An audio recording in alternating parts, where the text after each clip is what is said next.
ଝାଡ଼ା ବସିକି ଆସିଲା ବେଳେ ଭାରି କଷ୍ଟ ହୁଏ। କଷ୍ଟ ତ ହୁଏ, ଅସହ୍ୟ କଷ୍ଟ ଆଉ ସହି ହୁଏନି। ପାଖାପାଖି ଦେଖେଇଥିଲି, ପୁରୀ ଯାଇଥିଲି।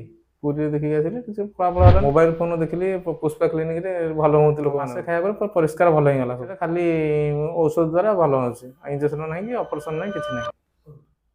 ମୋ ନାଁ ମହେଶ୍ୱର ଦାସ। ମୋ ଘର ନର୍ଦା ବାଲିପାଟଣା। ମୁଁ ଜଣେ ରାଜମିସ୍ତ୍ରୀ କାମ କରେ। ମୋର 5-6 ମାସ ତଳେ ପାଇଲ୍ସ ବାହାରିଥିଲା, ବ୍ଲଡ଼ ପଡ଼େ।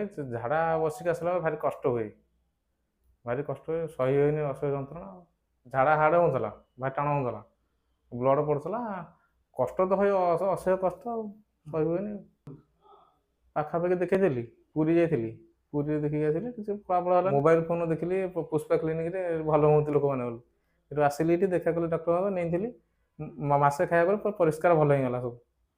ଗଲା, ତେଣୁକରି ନା ଝାଡ଼ା ନରମ ହେଉଛି, ରକ୍ତ ପଡ଼ିବା ନାହିଁ, କିଛି ବଥା ବି ନାହିଁ, କମିଯାଇଛି। ଏଠାରେ ଖାଲି ଔଷଧ ଦ୍ୱାରା ଭଲ ହେଉଛି, ଇଞ୍ଜେକ୍ସନ ନାହିଁ କି ଅପରେସନ ନାହିଁ, କିଛି ନାହିଁ।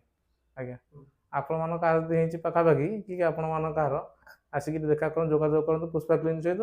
ମେଡ଼ିସିନ ନିଅନ୍ତୁ, ବିନା ଅପରେସନରେ ଭଲ ହେଇକି ଯିବେ।